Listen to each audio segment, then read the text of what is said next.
tenías apenas 7 años el día en que tu vida dio un giro muy radical.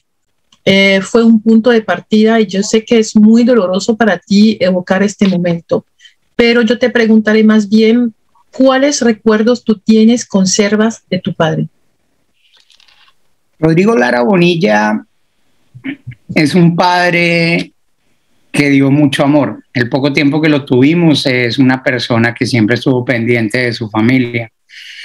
Sus sueños eran construir un mejor país, pues para darle más oportunidades a la población colombiana y claramente apoyando eso desde la casa. Por ejemplo, Rodrigo Lara Bonilla, como decías, muy joven, pero de esos recuerdos, de los primeros recuerdos que tengo con mi papá, pues es su trabajo, porque nosotros éramos pues pequeños en la época. Yo tenía 6 años, 5 o 6 años, cuando Lara Bonilla empezó a denunciar muchas cosas. Mi hermano mayor Rodrigo tenía 7. Entonces hay que ver que en esa época pues los recuerdos que llegan son los recuerdos de un padre pues que te lleva de paseo cuando puede, que te lleva de viaje cuando puede, porque pues él tiene una situación muy complicada por su seguridad. Entonces automáticamente eso refleja también en la vida que tuvimos.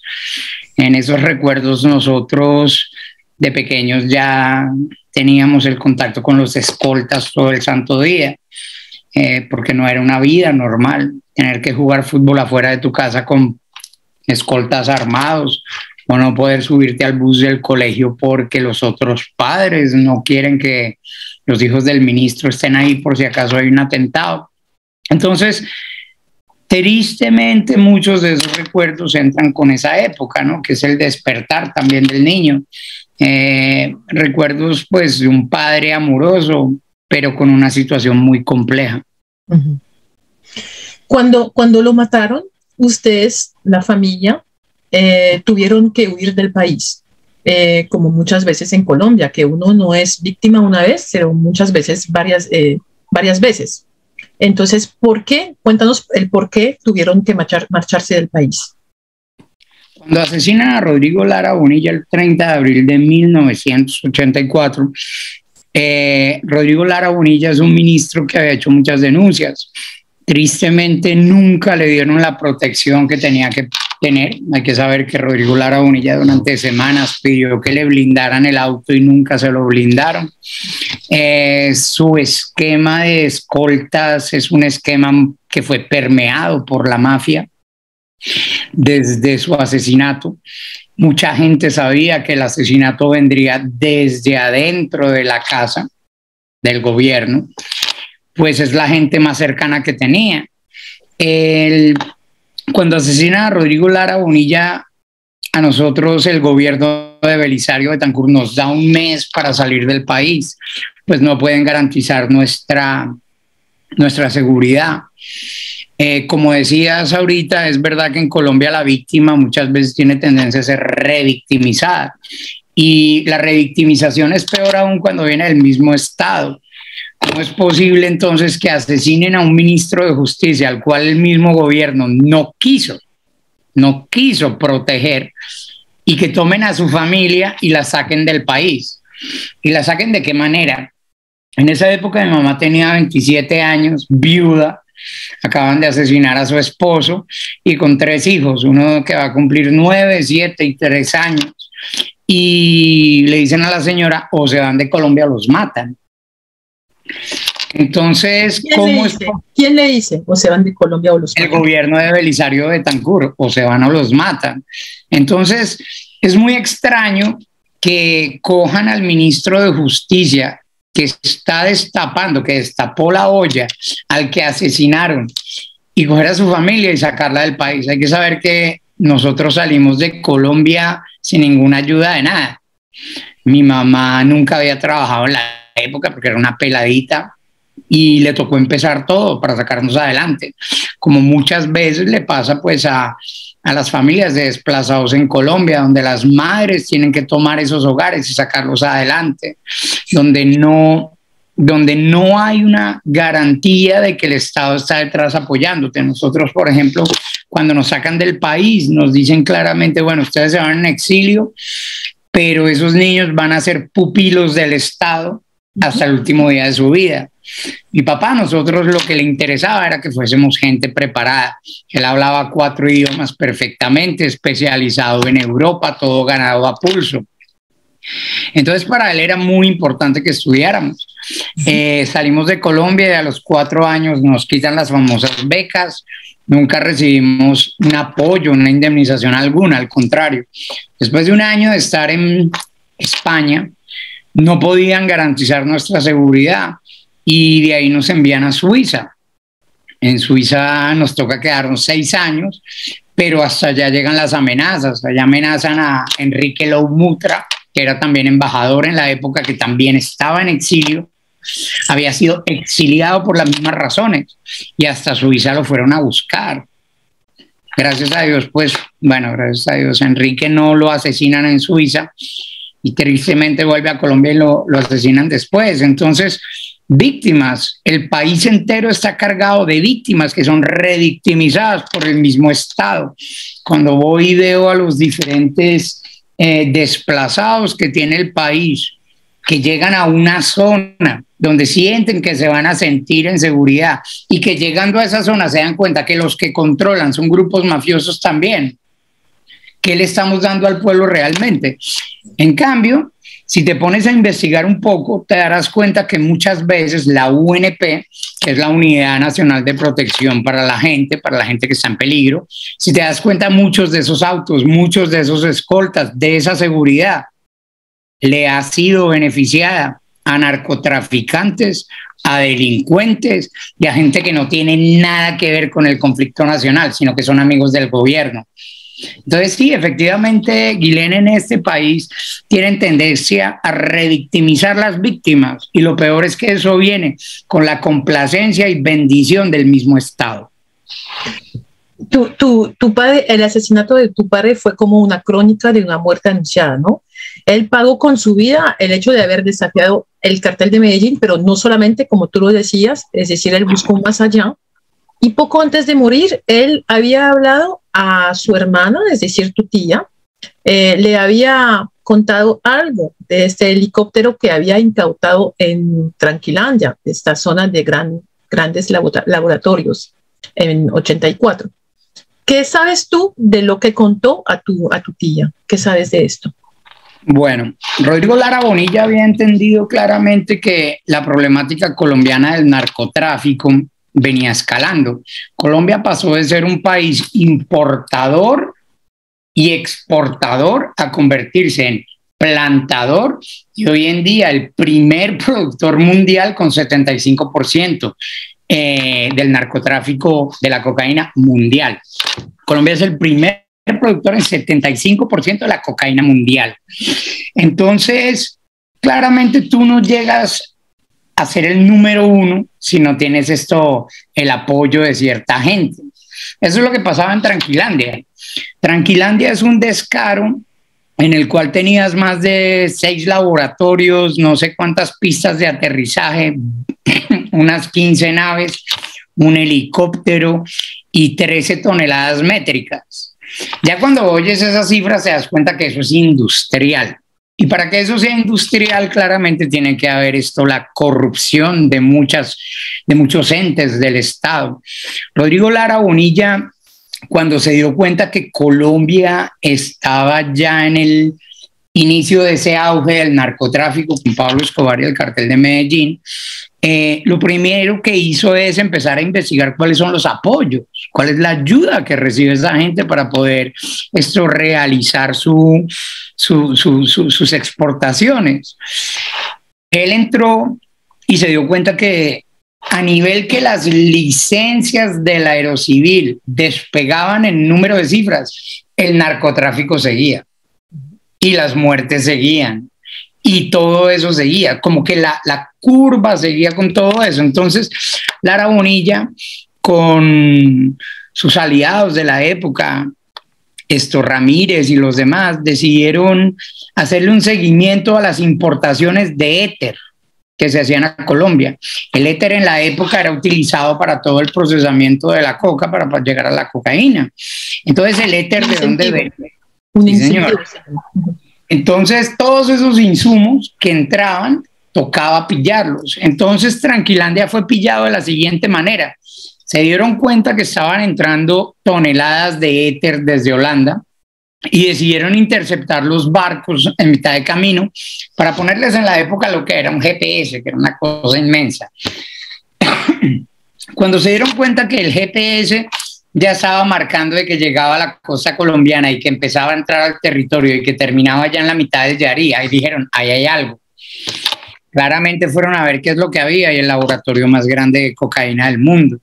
Frente a las narices del Estado, en la mitad de la jungla, pero frente a las narices del Estado, con avionetas, con toneladas de productos químicos y gasolina. Entonces, si un gobierno no sabe para qué están importando las cosas o qué están haciendo dentro de su propio país, grave.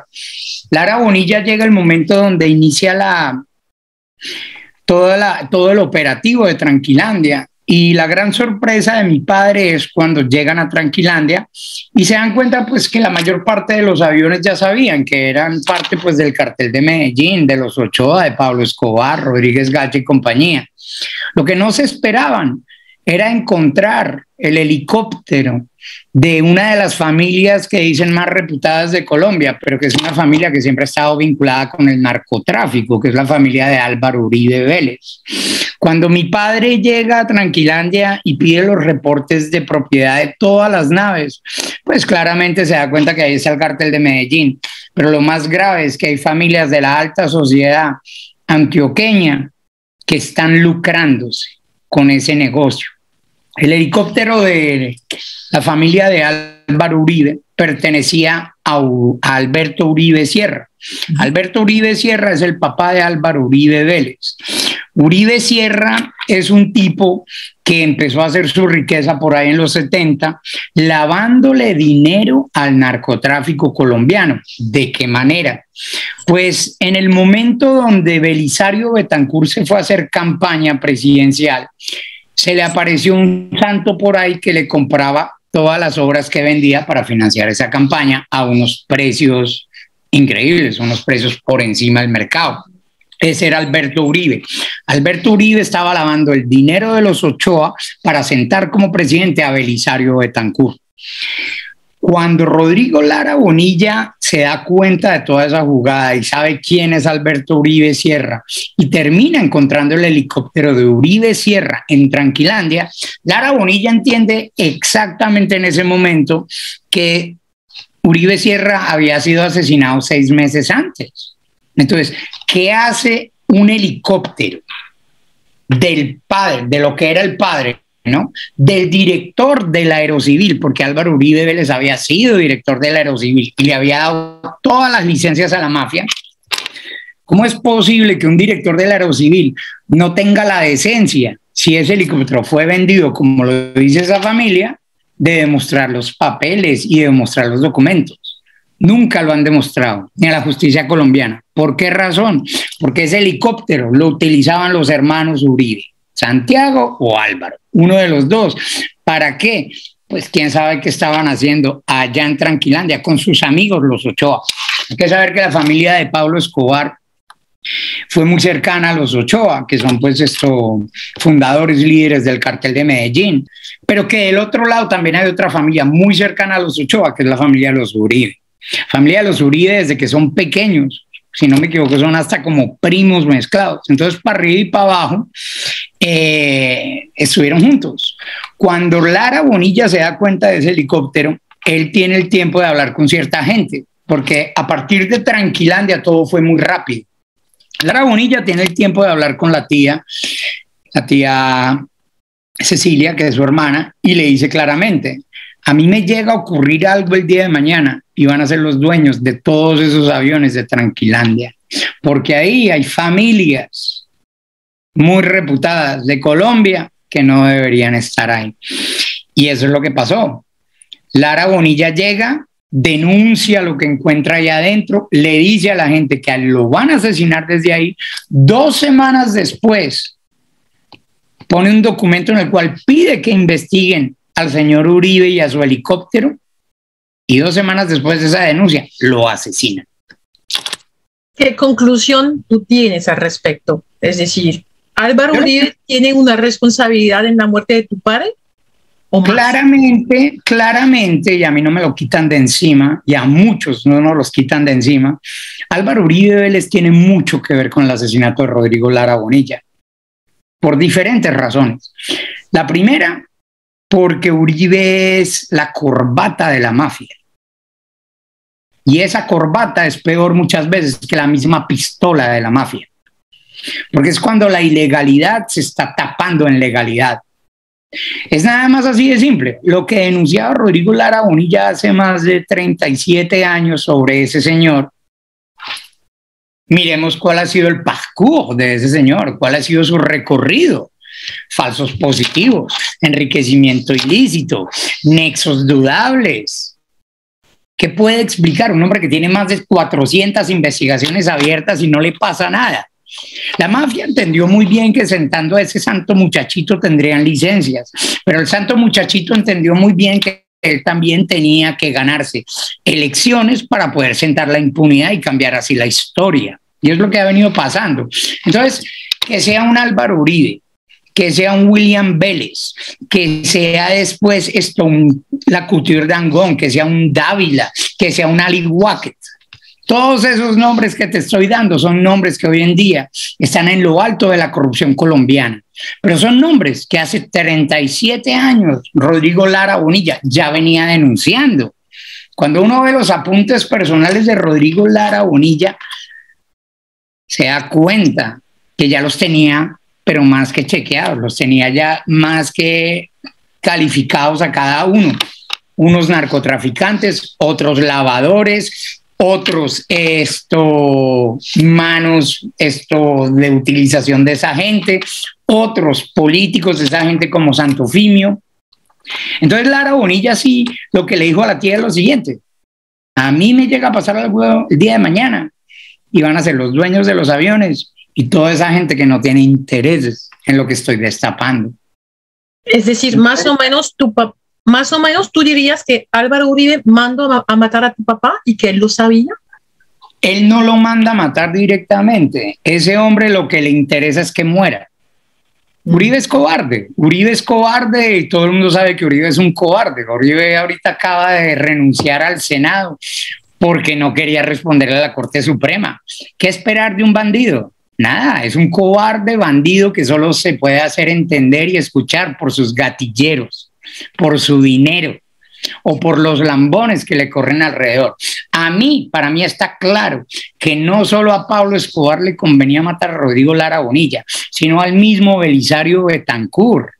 Hay que saber que Belisario Betancur fue el presidente que nombró a mi papá como ministro de Justicia. Lo que Belisario no sabía es que Rodrigo Lara Bonilla le iba a hacer la cacería a todos esos mafiosos y esos políticos que estaban compinchando. Uribe no sabía que Rodrigo Lara Bonilla llegaría tan alto, menos lo sabía Belisario Betancur.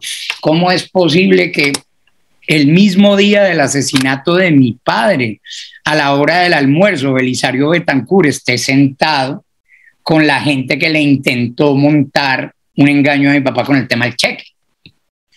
Ese país está podrido desde lo más bajo a lo más alto, y hay que entender que Colombia con el narcotráfico no es el tema de Escobar. El narcotráfico en Colombia viene desde los años 70, desde la bonanza marimbera, en la cual López Miquelsen financió su campaña del 77, 75, 77, sí.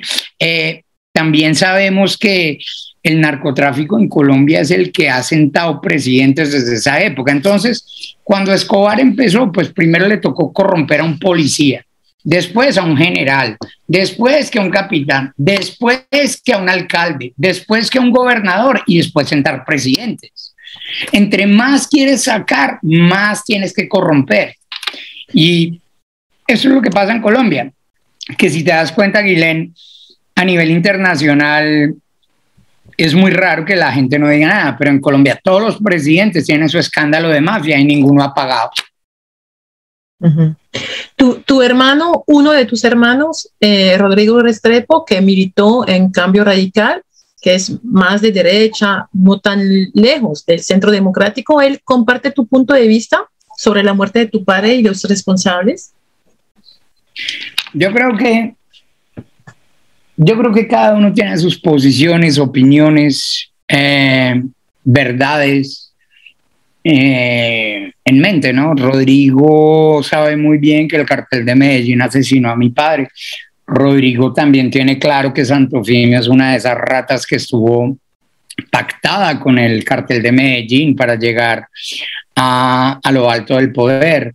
Eso está claro, que Rodrigo tiene claro que el cartel de Medellín estaba metido con políticos. Ahora, ¿qué tanto opina él sobre la culpabilidad o los intereses que tuvo Uribe con el asesinato de mi padre?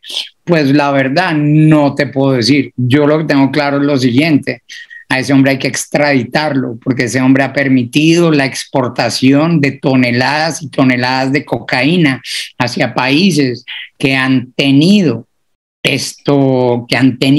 sobredosis y donde ha habido mucha pérdida en las familias. Y todo eso se lo deben a una persona que sigue vive, que es la persona que daba las licencias en la época, que es Álvaro Uribe Vélez. Ahora, Rodrigo estuvo trabajando para Uribe en una época. Al inicio de su carrera política, Rodrigo fue zar anticorrupción de Álvaro Uribe. Cuando el periodista Gerardo Reyes saca un artículo en el Nuevo Herald que se llama Cabos sueltos en la muerte de un ministro, a partir de ese artículo, Rodrigo abre como los ojos y se da cuenta que no puede estar trabajando con ese hombre. Al contrario, Rodrigo le abrió investigación al primo de Álvaro Uribe, que se llama Mario Uribe, por sus nexos con el paramilitarismo, compra de votos y demás. Entonces, para él, la situación yo creo que fue hasta como compleja, ¿no? Él llega a Colombia después de tanto exilio. El mundo entero está viendo a Uribe como un salvador por la problemática que tiene Colombia en ese momento de las FARC, y se dejan embaucar ahí adentro. Se deja embaucar por un tiempo ahí adentro, deja de trabajar con Álvaro Uribe y empieza a trabajar con un partido que se llama Cambio Radical, pero que es un partido que tiene una línea muy cercana al gobierno de Álvaro Uribe. Por eso te preguntaba. Entonces yo personalmente te digo, ¿qué opiniones tiene? Pues no sé, y como persona pues adulta y responsable se las respeto, pero no, ¿cómo decirte? Pero no estamos de acuerdo en ciertos puntos. Por ejemplo, yo tengo claro que yo no puedo trabajar, colaborar, apoyar partido alguno que apoye el uribismo. Hay que saber que Cambio Radical apoyó la candidatura de Iván Duque en segunda vuelta con Vargas Lleras, pero para mí, como te digo, Vargas Lleras era el jefe de Rodrigo, y a mí Vargas Lleras siempre me hizo pues inaportante. Son esas mismas familias políticas que vienen manejando el país desde hace tantos años y seguimos en la misma miseria de siempre. Entonces, las posiciones de Rodrigo que tuvo en ese momento no se las apruebo. Apruebo lo que viene haciendo hace unos cuantos meses, ya casi un año, donde se separó de esa gente y donde les está dando duro, pero hay que seguir, hay que seguir. La denuncia en Colombia es importante, pero tristemente la denuncia en un país donde todos los poderes pertenecen al partido corrupto es complejo hacer escuchar su voz. Precisamente hablando de partido político, ¿qué opinas del nuevo liberalismo? El nuevo liberalismo es un partido que en su época tuvo bandera de esperanza, donde decían solo están los azules y los rojos, y llegaba ese nuevo liberalismo. Rodrigo Lara Bonilla yo lo acompañé de pequeño, no solo a sus campañas políticas, cuando iban a hacerle campaña a Luis Carlos Galán. Rodrigo Lara Bonilla lo acompañé también pues en su trabajo a las cárceles, lo acompañé también en su trabajo a visitar comunidades. Tan chiquito. Sí, desde los 5 años, desde los 5 la primer cárcel que viste a los 5 años, yo hoy sigo haciendo. El nuevo liberalismo, toda razón, qué pena No, nuevo tranquilo, liberalismo. estamos hablando. Pues mira el tema. Yo en la época, como te digo, yo tengo unas fotos muy bonitas con mi papá haciendo campaña con el nuevo liberalismo. Y para mí era esperanza, para el país entero era esperanza. Y lo sé porque, pues, como te digo, yo andaba con él para arriba y para abajo. Entonces yo me acuerdo cómo lo recibían, cómo lo abrazaban, cómo lo querían. El voto de opinión sí existía en ese momento, porque veían a un político que venía con todas por delante. Luis Carlos Galán y Rodrigo Lara Bonilla en su época hicieron algo muy bonito con el nuevo liberalismo, hasta el momento en el cual la mafia intentó enlodar a mi padre con un tema de un cheque falso. No pudieron amenazándolo, no pudieron amenazando a su familia, no pudieron comprándolo porque no quería plata, porque no nos interesa el dinero. Entonces, ¿qué hicieron? Lo intentaron enlodar. Y lo intentaron enlodar. Lo bonito que ha hecho la vida es que yo hoy en día me siento con los hijos de los asesinos de mi padre y me dicen claramente a la cara, hombre, su papá era tan admirado, es increíble lo que te digo, tu papá era tan admirado que sabían que no lo podían comprar. Entonces intentaron ensuciarlo. Entonces cuando las familias de los mafiosos saben que eso era un engaño, como toda la gente que la tiene clara, sabemos que eso era como un montaje que le hicieron, los únicos que le vinieron a pedir cuentas fue el mismo partido. Entonces Rodrigo Lara Bonilla claramente queda muy dolido con ese partido, tanto que Rodrigo Lara Bonilla ya se estaba saliendo del nuevo liberalismo para montar su propio partido. Entonces, al igual que Rodrigo Lara Bonilla, para mí se murió el nuevo liberalismo en esa época, porque no es ponerle un nombre a un partido que va a cambiar las cosas. Yo creo que el partido lo hacen los que están dentro. Y si los que están dentro hoy en día no han hecho nada en 20, 30 años, ¿por qué diablos van a cambiar ahorita que le cambiaron el nombre al partido nada más? Me frieguen. Soy una persona que se amarra más en los hechos que en las imágenes. Y claramente, como te digo, el nuevo liberalismo para mí, hoy en día, con la gente que veo que están metiendo, gente investigada, en la época Lara Bonilla no lo hubiese permitido, no lo hubiese hecho. Entonces, para mí... Por gente hoy. Pues hoy en día los que están liderando y que llevan el partido para arriba, que son los hermanos Galán, ahí adentro también está Sergio Fajardo, están Ingrid Betancourt. ¿Qué tiene que ver esa gente con el nuevo liberalismo? Solo los Galán. Pero el problema es ese. ¿Con quién hay que juntarse para llegar a una presidencia? Y eso son cosas que Lara Bonilla sí nos enseñó. No se tiene que ir a juntar con cualquiera para llegar a donde quiere llegar. El fin no justifica los medios. Y te digo en serio, Lara Bonilla se estaba saliendo del nuevo liberalismo. Y claramente hoy en día, yo personalmente, yo no hago parte de ningún partido, pero yo no entraría a un partido donde hay un Sergio Fajardo que está acusado de haber manejado patéticamente una obra como Ituango, de haberse tirado el río Cauca, de haber desplazado tanta gente y peor aún, haber permitido la inundación de fosas comunes en la zona de Ituango. Que nos explique también cuál era el tema con Don Berna, que es el que mandaba detrás de él o qué. Entonces, yo no puedo creer en un partido en el cual están haciendo todo lo contrario a lo que pensaba uno de los fundadores del partido, que era mi papá.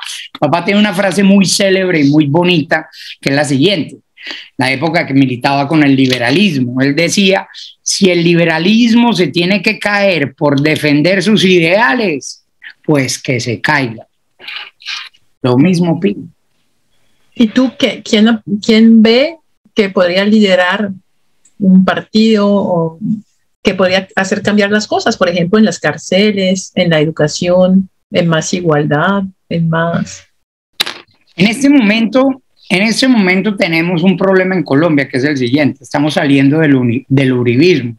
Estamos saliendo de más de 20 años nefastos para el país y esa gente lo sabe. ¿Cómo es posible que acaba de aparecer mi propio abuelo muerto desde hace 34 años el papá de Rodrigo Lara Bonilla aparece votando en la Registraduría General de la República. Desde 1900, mira, lleva más de 34 años votando. Entonces, estamos en un momento donde tenemos que limpiar toda la cochinada generada por esa gente. Entonces, estamos en un momento de transición. Y ese momento de transición es muy complejo, Guilén, porque si te das cuenta están apareciendo coaliciones de toda parte. Entonces tenemos primero Gustavo Petro, que había sacado el pacto histórico del cual hace parte pues la Colombia Humana, que es su partido, pero entonces es un pacto donde abrió más cupo para que llegara más gente. Muy polémica la información que entró ayer, donde Luis Pérez, que fue político antioqueño y que está pues muy vinculado con el tema de la Operación Orión, porque era bajo su mandato, y más que eso porque lo tildan de uribista. Entonces, eso es un pacto. Después tienes otro que es el pacto de la coalición de la esperanza. Pero ¿qué esperanza puedes tener con el señor de Ituango? ¿Qué esperanza puedes tener con los señores de Reficar y compañía? En fin, esos pactos que van apareciendo, esas coaliciones, es increíble porque parece que la gente perdió la confianza en el voto de opinión. ¿Para qué me voy a juntar con 30 personas, con 5 personas con las cuales tengo tantas diferencias? Ayer se veían las noticias, por ejemplo, un candidato de La Esperanza insultando a otros de La Esperanza. Entonces, me uno contigo, aunque no me caigas bien, para ganarme una presidencia. Lo siento, yo no creo en eso. Yo no creo en eso. Yo creo en ese voto de opinión, porque a mí me educaron así. Si no crees, no votes. Yo, por ejemplo, no es porque mi hermano es político que voy a votar por él. O no es porque un amigo o tal es político que voy a ir a votar por él para que me vote un contrato. No me interesa. No me interesa. ¿Y quién puede sacar a Colombia adelante? Como te digo, estamos en un momento de transición. Yo pienso que los verdaderos cambios van a venir más adelante, en la elección de 2026-2030, por ejemplo. No sé. Esta de ahora es obligatorio, esto va a ser una mezcolanza. Quien habla de transición siempre habla de un momento, ¿sabes? Como oscuro, donde no se sabe exactamente. Y eso es lo que está pasando. ¿A quién le daré mi voto a estas elecciones? No sé todavía. Sí, bueno. Pero sí tú quieres cambiar el mundo, ¿no? Lo mostraste en tus conferencias con Juan Pablo Escobar y siguiendo esta idea de llevar un cambio, de luchar contra las injusticias, ¿tú me podrías contar de lo que estás haciendo en el barrio Pablo Escobar de Medellín con algunos muchachos que están ahí, que son como líderes del barrio?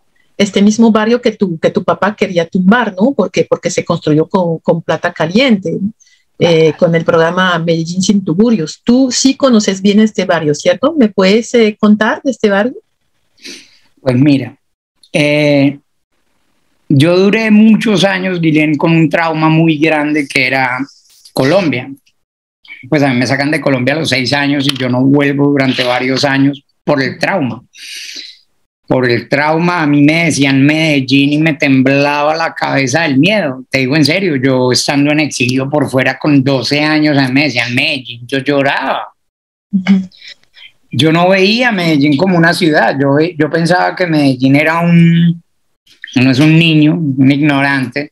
Yo veía Medellín era como una cloaca de bandidos, porque para mí todos eran bandidos, carajo. Como mucha gente lo veía o lo ve de pronto ahora todavía. Mucha gente todavía hoy en día alrededor del mundo le dices Medellín y enseguida te van a decir Pablo Escobar, toda la vaina y se acabó. Entonces yo pienso que el barrio fue una etapa en mi vida, una etapa por la cual tuve que pasar. Me explico. Yo estoy traumatizado con el nombre Medellín.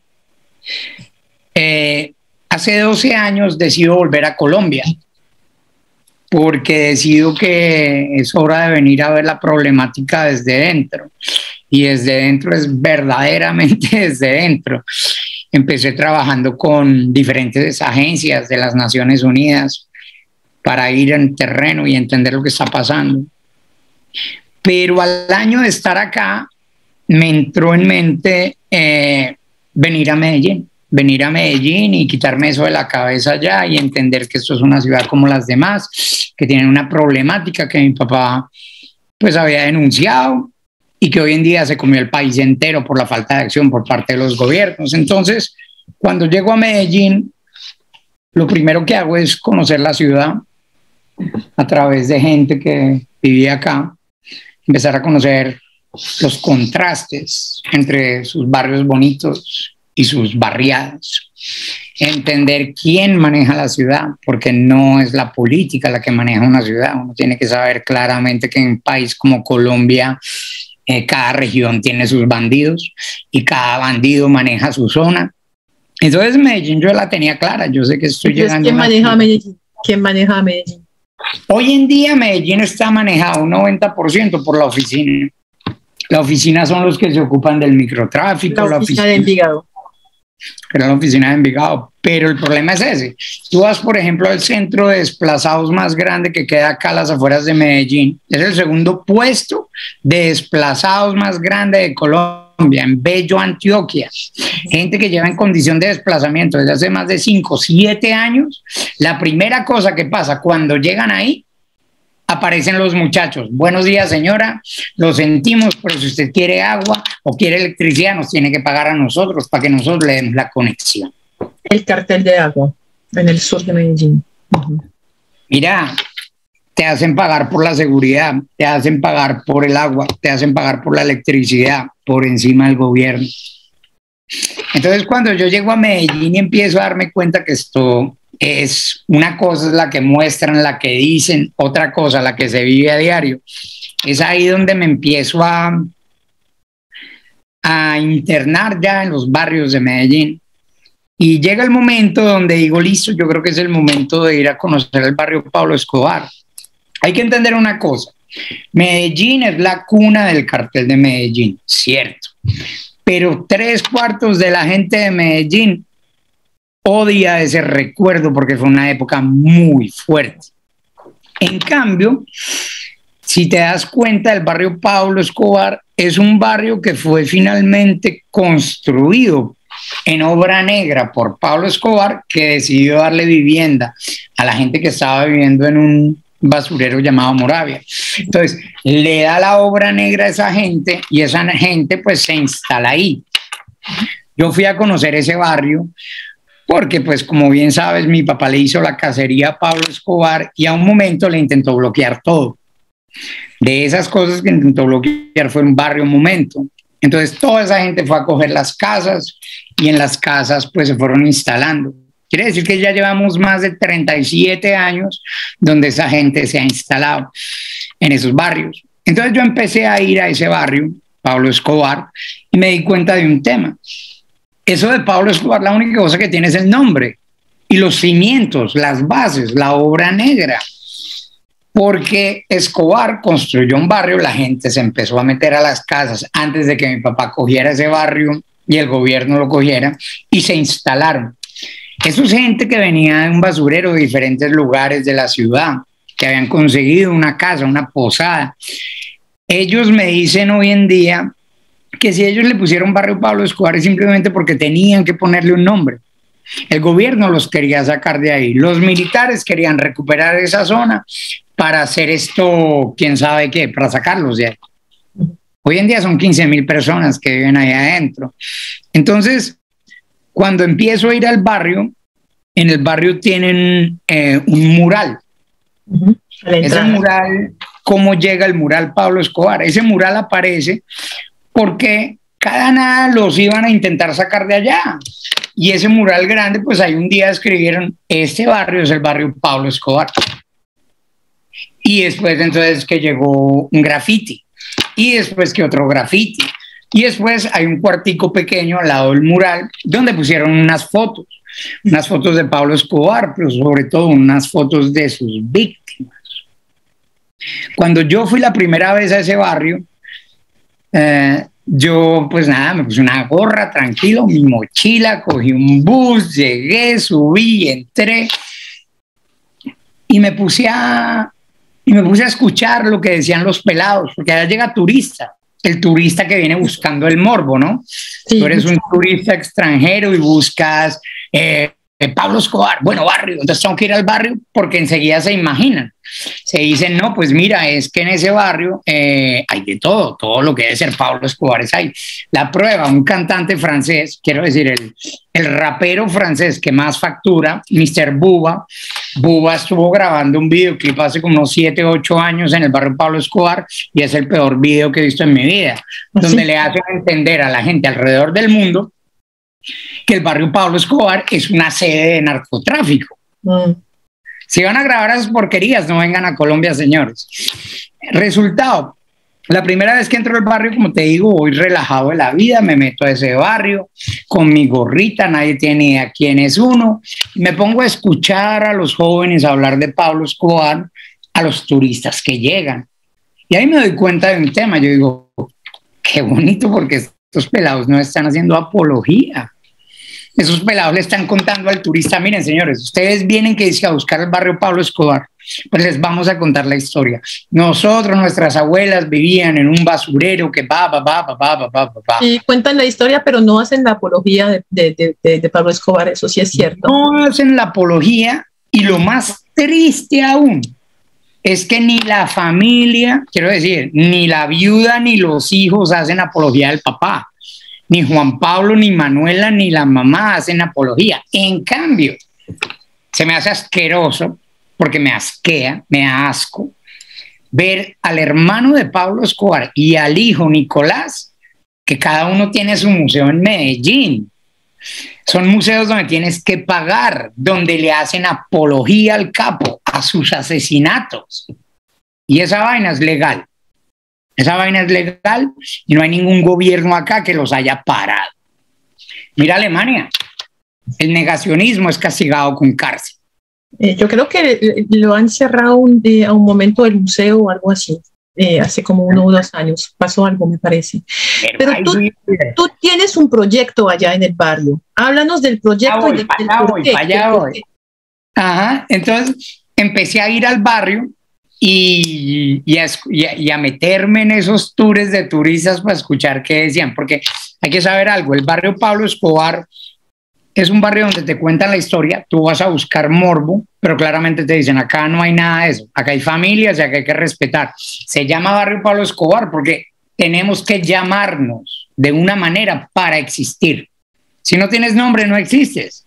El barrio no aparece ni siquiera en los mapas de la ciudad de Medellín, ¿me entiendes? Entonces esa gente hay que darle una identidad, es el barrio Pablo Escobar. Así como tienes un barrio que se llama el barrio López Miquelsen o el barrio Samper, y son los peores barrios de Colombia con el nombre de un presidente, pues yo puedo decir que el barrio Pablo Escobar me impresionó por la berraquera de esos jóvenes. Mira, después de haber pasado tanto tiempo allá sin que supieran quién es uno, finalmente un día llegué al barrio con un equipo de grabación y me fui a presentar ya de una manera formal, donde le dije a los pelados, bueno, miren, yo me llamo Jorge Lara, sí, a usted lo hemos visto varias veces acá, pero ¿usted qué hace? ¿Quién es? Digo, no, miren, es que ustedes allá adentro tienen unas fotos de mi papá. Y enseguida me dicen, pero ¿cómo así usted es el hijo del ministro Lara? Usted lleva más de 1 año viniendo acá, usted nunca ha dicho nada. Y yo digo, pues no, porque pues a uno lo aprendieron a conocer, es como uno, ¿no? Y ya nos habíamos tomado cervezas y todo, en fin. Y es ahí cuando me empiezo a enterar de la realidad que se vive en el barrio. Yo me quedo a dormir en el barrio. Allá tengo a mis amigos que me reciben donde vivo en su problemática diaria del microtráfico, donde vivo en su problemática diaria de buscar trabajo, en su problemática diaria de estar abandonados. Hay que saber que el barrio Pablo Escobar nunca, por ser el barrio Pablo Escobar, recibió escuela, centro de salud o así sea un centro cultural donde vas a darle una oportunidad a los niños de despertar esos sueños que pueden tener en sus cabecitas. Entonces quiere decir que es un barrio que nunca ha recibido apoyo por el simple nombre Pablo Escobar. Para ti es abandonado por esta razón. Es la única razón, es la única razón. Entonces es ahí donde me entra la preocupación de, bueno, ¿y esos pelados qué? ¿Qué vamos a hacer con esos niños? ¿Vamos a permitir que esos pelados caigan en la problemática que fue Pablo Escobar por el simple hecho que no tienen nada acá adentro? Y es ahí donde pues me entró en mente hace como un tiempo montar las casas de la cultura.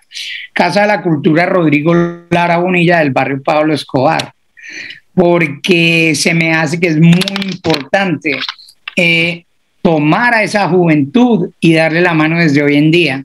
Pero como te digo, tristemente no reciben dinero por la estigmatización, no reciben apoyos de nada. Es decir, el proyecto tuyo es crear una casa cultural adentro del barrio Pablo Escobar que tendría el nombre de tu papá, en la Casa Rodrigo Lara Bonilla. Eso es tu proyecto. Correcto. Estamos en esas. Estamos en esas. Hablamos ya con mucha gente, se nos ha acercado, se nos acercó ya la Fundación Techo, que quiere ser parte de ese proyecto.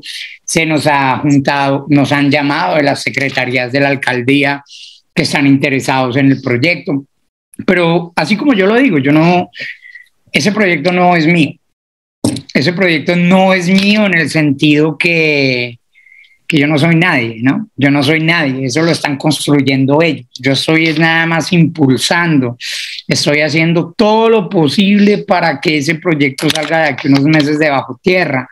Me lo paso viniendo a Medellín cada mes solo por eso, y esto no es financiado, vamos a decir, por una organización detrás. No, yo vengo acá, me vengo en mis tiquetes de avión más baratos, duermo en hostal de habitación compartida cuando se debe, si no estoy en el barrio con los pelados viendo qué es lo que pasa. Tan bonito es el proyecto que hasta la gente mala de los barrios me recibe, porque me dicen claramente, mire joven, si usted de verdad le va a dar una oportunidad a mi hijo de aprender otras cosas y no seguir el camino que yo estoy siguiendo de mi padre, eso es fuerte porque te das cuenta entonces que ya llevamos familias que han tenido que trabajar en la ilegalidad simplemente porque no hay más oportunidades. Claro. ¿Tú qué pondrías en esta casa cultural? ¿Cómo la ves? La idea, el primer punto de la casa es un punto de encuentro, porque ese punto de encuentro es donde todo pueden hacer. Yo les quiero poner en este momento cuando voy al barrio y los veo, por ejemplo, dando clases de música en la calle, porque no tienen espacio. Entonces quiere decir el profesor intentando darte todas las claves del solfège y tú intentando cantar o afinar una guitarra con un bus al lado parqueado. Y un bus colombiano, que no es cualquier bus. Entonces imagínate, para mí lo más importante es un punto de encuentro. Un punto de encuentro para que esos niños no tengan que jugar en las escaleras de los barrios todo el santo día. Hay que saber que ese barrio, la única cancha de fútbol que tiene es una cancha que alcanzó a hacer el mismo barrio, sus habitantes, sobre un basurero. Entonces, a medida que van jugando fútbol, se va destapando el basurero. ¿Cuánto tiempo tenemos allá que esperar? Es arriba, ¿cierto? Del barrio. Ajá, entonces, imagínate cuánto tiempo hay que esperar para que un niño siga pisando ese basurero y salga a un costal ya con un vidrio y le rompa los tendones de la pierna. Entonces, el primer punto es hacer un punto donde vamos a hacer diferentes actividades, donde vamos a montar una biblioteca y donde creemos que la música es una partida. Sí, es más que una partida, es como un punto de salida para la ilegalidad. El arte, yo he visto y es lo que he aprendido alrededor del mundo, es que el arte te puede abrir muchas puertas y el deporte. Entonces, la idea en esa casa, como te digo, iniciar con un punto de encuentro para actividades culturales. Estuve visitando con la Fundación Techo los puntos de salud que ellos han hecho acá y me encantaría tener un primer punto de salud. Un punto de salud donde puedan recibirlos para las primeras cositas que les pasen, ¿sabes? Para un vendaje, para una caída, para una pierna rota, alguna cosa así, pero... También para las mujeres, para la prevención de pronto de los embarazos. Los embarazos en Colombia en menores de edad no para de crecer. Estamos en un momento realmente, Guilén, donde donde ese proyecto puede convertir al barrio, porque yo no, te digo, yo no cambio nada, inexistente, mejor dicho, pero lo que han llegado a hacer esos pelados a mí sí me impresiona. Es un barrio donde nunca han recibido ayudas, apoyos ni nada, pero es un barrio que se ha convertido en un símbolo de paz. Y personalmente, ahí sí quiero intervenir, quiero convertir al barrio Pablo Escobar en referente de paz para las favelas de América Latina. Hace poco me llamaron del Ecuador, de Guayaquil exactamente, donde me piden replicar lo que estamos haciendo con las comunas de acá. Entonces tú vas a las favelas en Brasil, por ejemplo, y ves lo que está pasando, pues la mejor manera de arreglar la situación de las favelas en Brasil es llevar a los pelados de las comunas colombianas que se han salido adelante para mostrar el ejemplo por allá y explicar. Pero todo eso va de la mano con la problemática después del narcotráfico. Hay que saber que Colombia, como te decía antes, 75% de la cocaína mundial es colombiana, lo cual quiere decir que 75% de los problemas ligados a los gangs que se matan por cocaína alrededor del mundo salen de acá.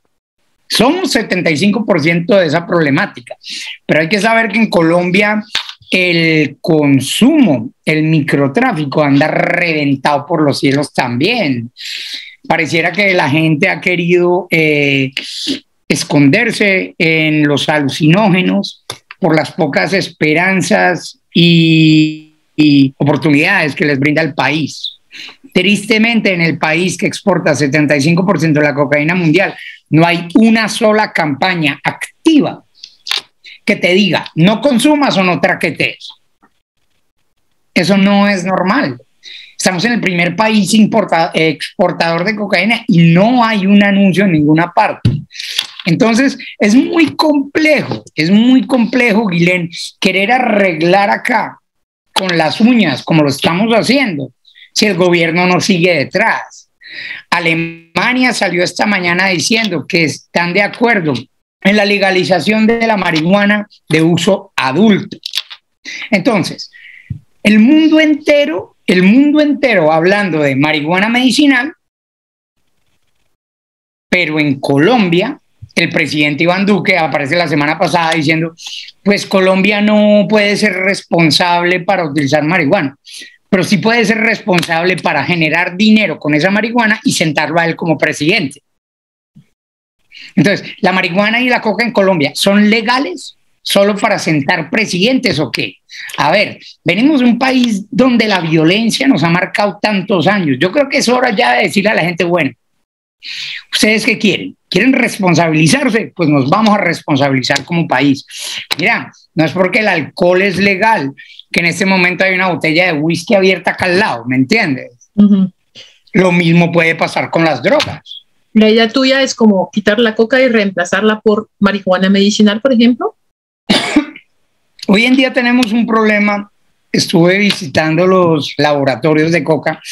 Me fui a vivir a un laboratorio infiltrado como trabajador y tuve la oportunidad de pasar una semana y pico allá adentro con esta gente. Gente muy simpática que vive hoy en día en una esclavitud moderna, donde claro, los niños son los que ganan. Oye, esa gente no gana nada, esa gente solo sobrevive a punta de papa y yuca. Acá los que se están forrando, los que se están enriqueciendo son ¿quién? Los que están manejando el derecho de salida del producto. Entonces, pasando una semana ya adentro, yo le pregunto a los que tienen las fincas, que son pequeños cultivos de 3, 4, 5 hectáreas, y la gente diría, uy, 5 hectáreas, ese hombre es millonario. ¿Qué va? Millonarios los que la sacan, millonarios los que se financian con ellas, millonarios los que explotan a esa pobre gente. Y lo que te puedo decir, Guilén, es que estando con esa gente allá metido en el monte, todos me dicen claramente, nosotros acá no nos enriquecemos, acá nosotros nos atropellan, abusan de nosotros, de vez en cuando viene la policía, nos quema todo, se toma 3 fotos y se vuelven a ir. Pero en cambio, en medio de la guerra además, ¿no? En cambio, el laboratorio de al lado, que puede tener 50 hectáreas, que puede tener más de 100 hombres armados, que puede producir más de 20 kilos mensuales, a eso no los tocan. ¿Y por qué a esos no los tocan? Ah, porque les tienen miedo. Les tienen miedo. Entonces, seamos realistas.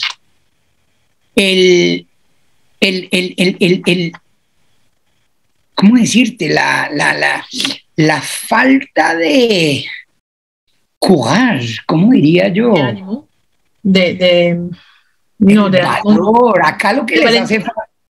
Sí, acá, mira, lo que le hace falta acá a la gente es ser valiente en este país. Pero estoy hablando de quién, de los políticos que no se atreven a ir a hablar con las naciones grandes y decir, listo, señores, esto es Colombia y en Colombia manda Colombia. Pero no, tenemos unos payasos que se dicen políticos, pero en el momento de hablar con las grandes naciones se aculillan y se vuelven los lambones número uno. Colombia es hora que saque la cara y diga, podemos ser la despensa del mundo, pero tristemente hoy en día somos los exportadores de cocaína más grandes porque no sabemos hacer más. Porque no sabemos hacer más, no sabemos hacer un campo donde respetamos al campesino, no sabemos hacer esto, una producción donde estamos respetando la naturaleza. No, acá es rápido y fácil. Metámosle fracking, metámosle glifosato, quememos todo, volvámonos ricos y el problema será de otros. Entonces, hoy en día, para poder salir de la problemática de la cocaína, yo no estoy inventando nada. Esto viene desde hace 37 años. Lara Bonilla decía claramente, si tú quieres luchar contra el narcotráfico, no tienes que ir a arrestar solo al que está vendiendo. Menos aún tienes que ir a meter a la cárcel al que está consumiendo. No. Colombia tiene que tener claro que el narcotráfico se lucha de qué manera. Invirtiendo en pedagogía, invirtiendo en salud, invirtiendo en prevención, invirtiendo en comunicación, reformando la justicia, poniendo jueces que sí sepan cómo tratar la problemática del narcotráfico y estudiando nuestras leyes para entender realmente qué es lo que vamos a hacer con el tiempo para llegar a una legalización.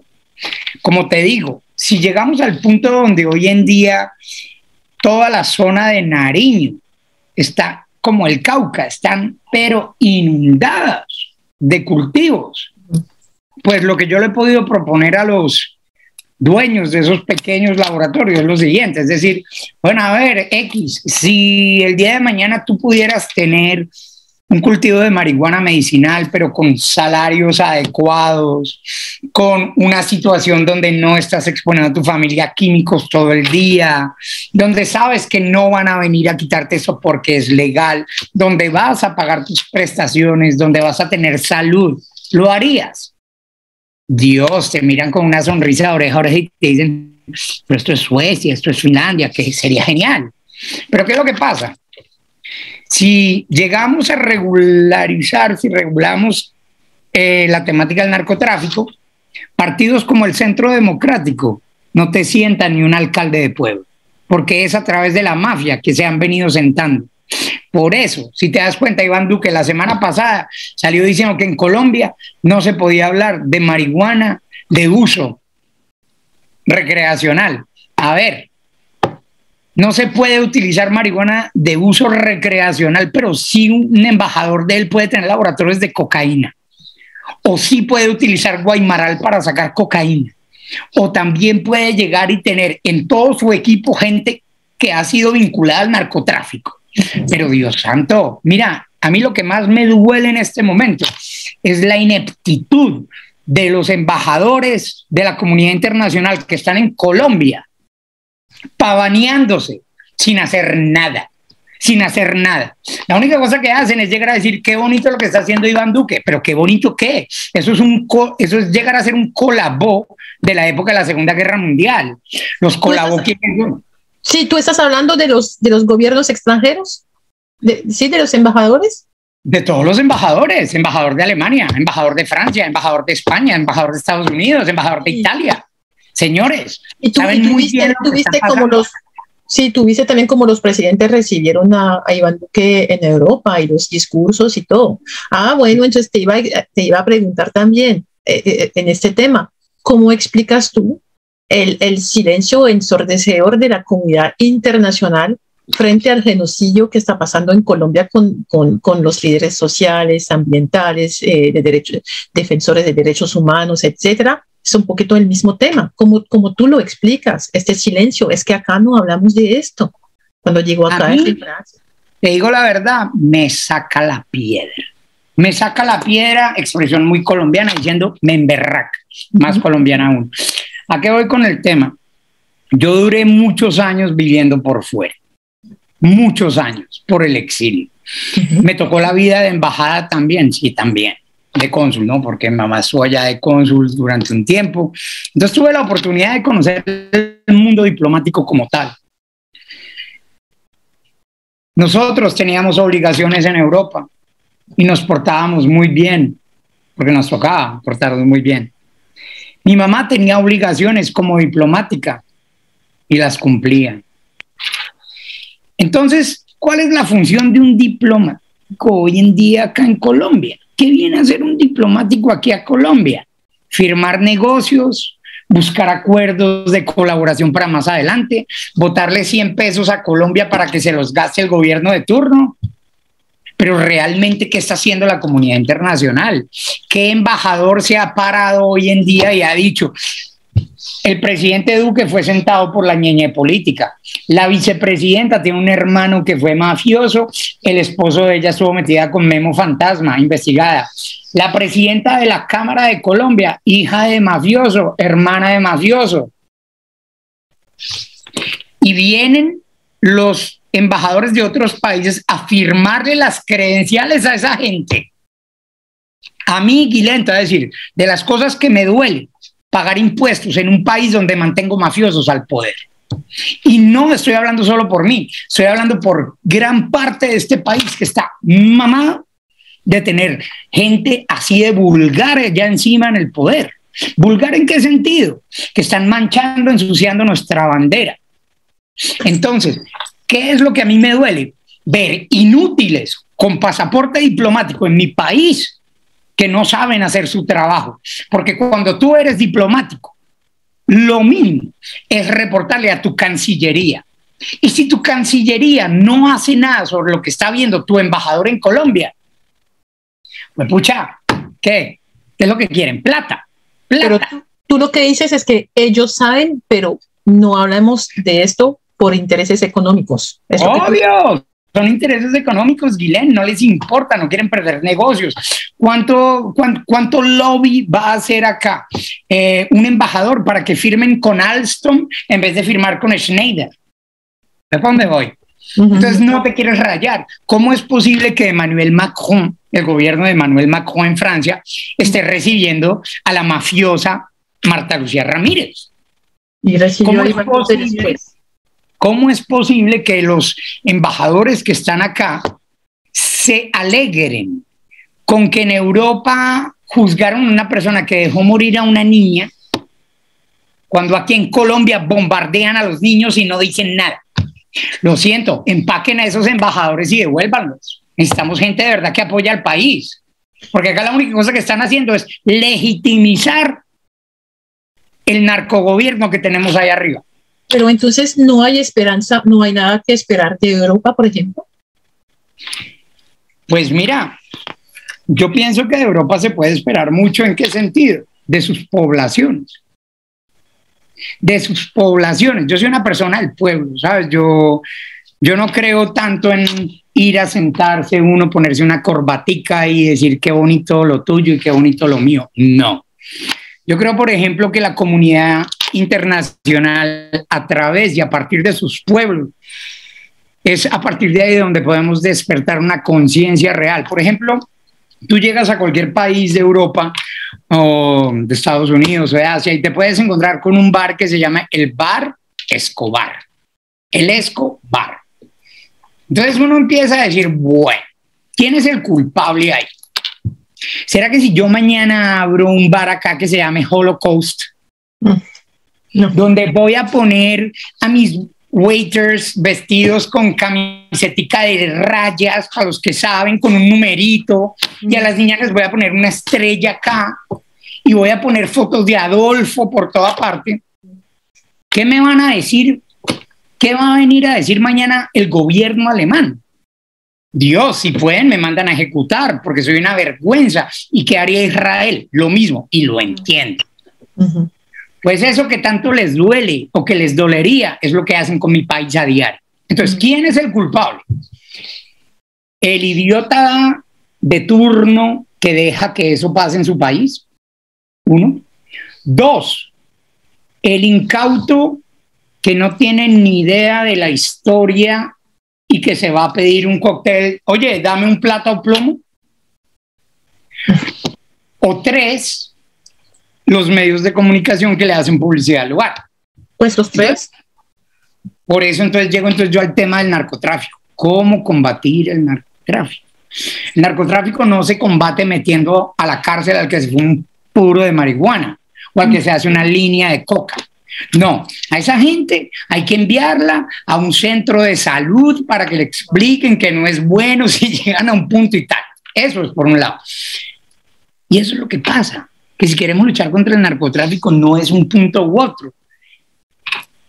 Es global, es una estrategia global que Colombia no ha puesto en pie.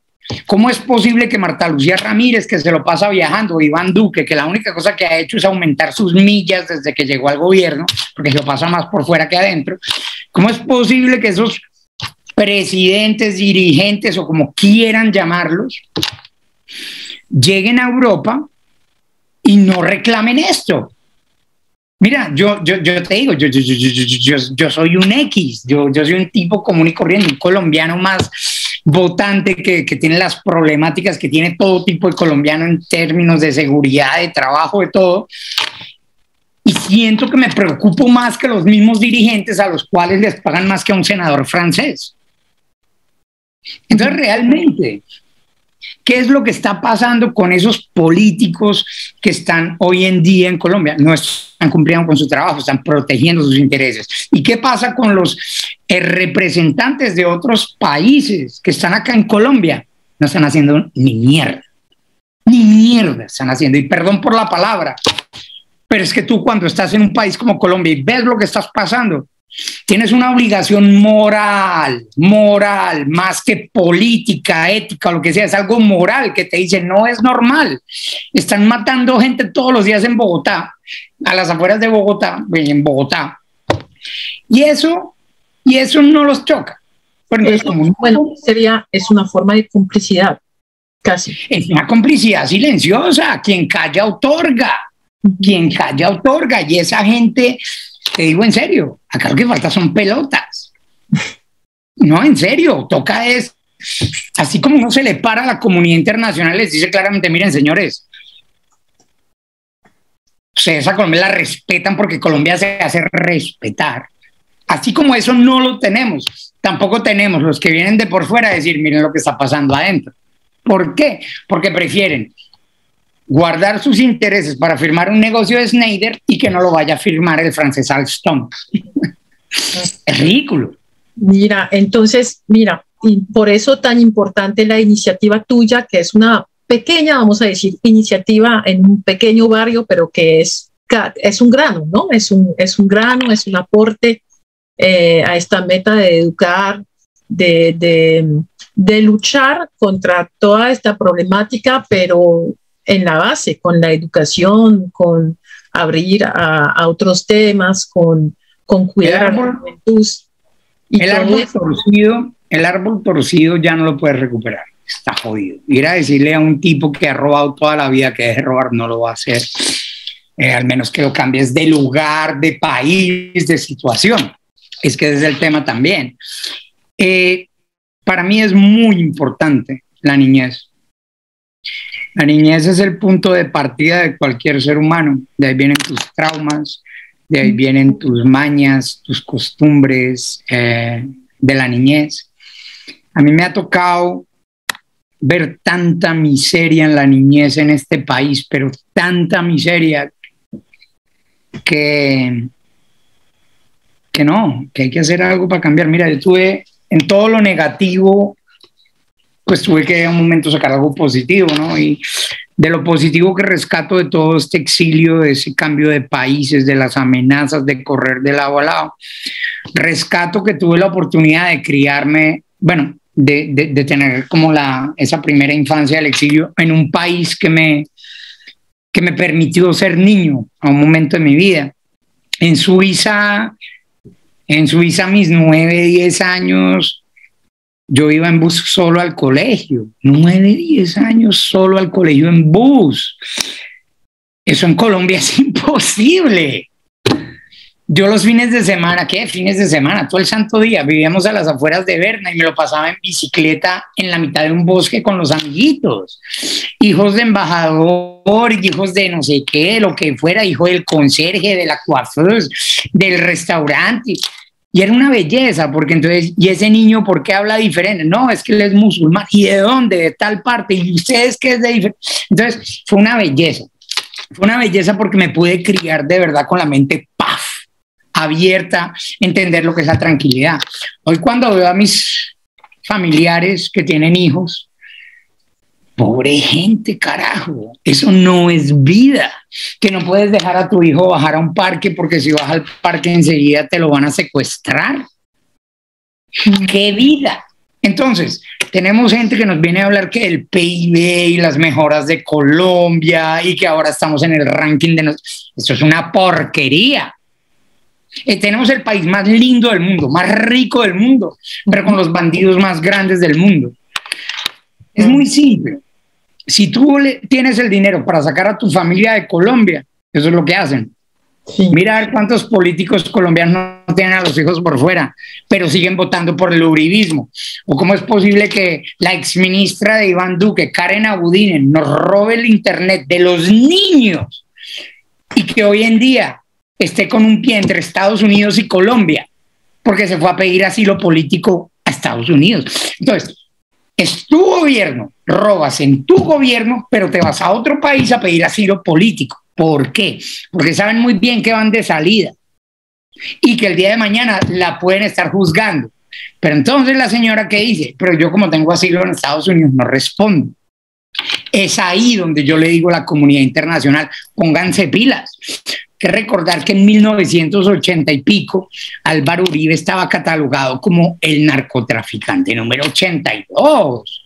¿Qué pasó con el servicio secreto americano? ¿Por qué lo sacó de ahí? Hablen. ¿Quién tiene el valor de cuestionar a esa gente hoy en día? Pues nadie.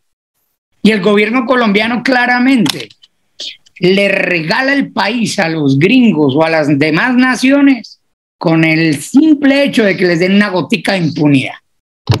Son muchas cosas que cambiar, hay un largo camino, hay elecciones que vienen y otras que seguirán, y bueno, ojalá hayan cosas que cambien. Te quería decir, Jorge, que acá en este canal vamos a seguir tu hermoso proyecto y iremos en el Pablo Barrio Escobar a grabar, a hablar con la comunidad al respecto, a seguir este proyecto y a contar a la gente que nos leerá, que nos mirará de este proyecto. Y te quería agradecer. Es hermoso, Guilén. Ese proyecto es muy bonito y la idea es esta, para terminar ya de contarte sobre el tema. La Casa de la Cultura Rodrigo Lara Bonilla en el barrio Pablo Escobar va a ser la primera. Ya me están llamando pues desde Cali, que solo el nombre los enloquece, ¿no? Casas de la Cultura Rodrigo Lara Bonilla, donde vas a poder recibir también pues asesoramiento en temas jurídicos, donde no sabes cómo poner una demanda, donde no sabes cómo pedir algo a lo que tienes derecho. Entonces esos casos van a ser muy importantes. Y la idea ya mía, la próxima etapa es llevarme estas casas a los puntos más caóticos del país. ¿En qué sentido? Yo estuve, pues le he dado la vuelta al país ya varias veces, conozco pues su problemática y la idea es ahora implantar estas casas en diferentes barrios, pero después llevarme estas casas a unos puntos que son muy complejos, que son los puntos de cultivo de coca. Y más que eso, también me quiero llevar las casas de la cultura a los puntos de migración en Colombia, que saber que Colombia es un corredor humanitario donde todo el mundo le gana plata al pobre migrante que pasa por acá, empezando por la policía, que son los primeros que le van a pedir dinero a los migrantes. Yo he estado en todas las zonas de entrada y de salida de este país el tráfico de seres humanos, y es terrible el abandono, ¿no? Tú llegas a Nariño, por donde entra todo, no hay nada. Tú llegas a Necoclí antes de atravesar el Darién con todos los haitianos, y ni la CNUR ni el gobierno colombiano toma nota de quién entra o va a entrar al Darién. Entonces te dicen, cada año desaparecen como 20.000 personas, pero no sabemos. Claro, porque no hay un trabajo de fondo. Entonces la idea sería tener las casas de la justicia, Rodrigo Lara Bonilla, en esos puntos, en esos pueblos que son lugares de concentración de los migrantes. Y te digo, lo más triste es que la Comunidad Europea sigue dándole dinero a Colombia y ese dinero termina en los bolsillos de los bandidos que manejan el país, pero no le llegan a los principales interesados.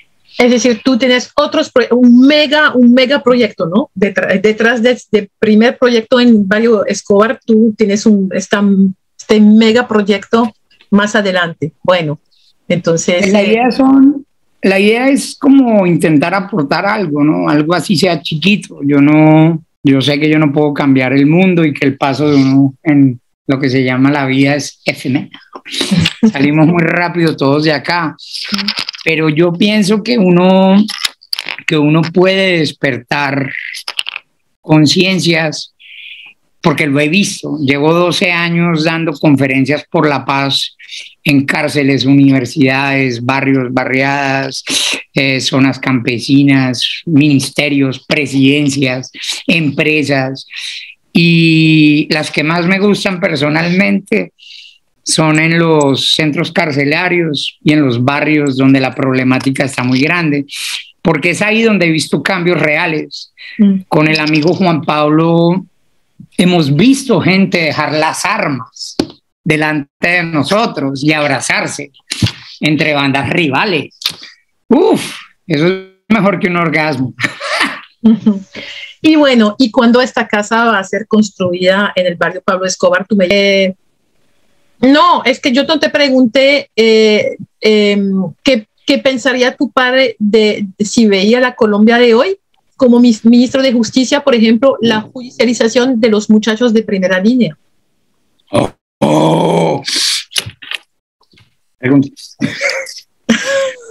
¿Qué opinaría tu papá hoy de Colombia?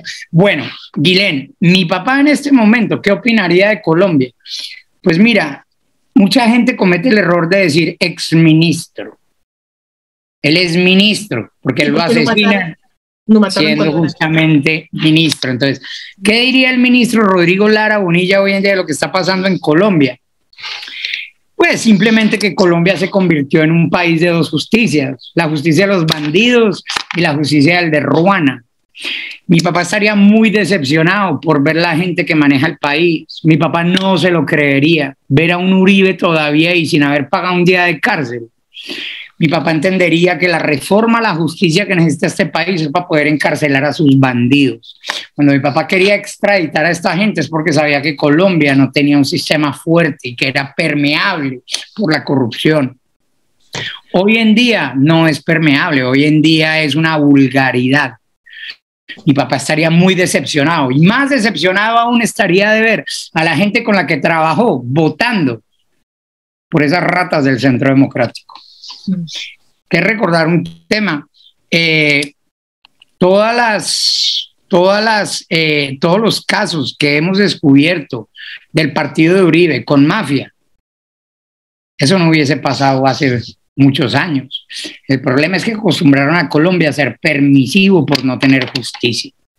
País a doble velocidad. Mi papá estaría muy decepcionado y si estuviese vivo, ya hubiese extraditado a la mitad del gobierno. Me imagino. Bueno, te agradezco mucho, Jorge, por esta entrevista y como te decía, seguiremos tus pasos en este proyecto que tienes y volveremos a hablar de esto y Vándalo va a ir a grabar en el barrio Pablo Escobar para seguir este proyecto. Te agradecemos mucho. Bienvenidos. Muchas gracias, Guilén. Gracias a todos los amigos de Vándalos y nada, si Dios quiere estamos hablando. Bueno, te agradezco.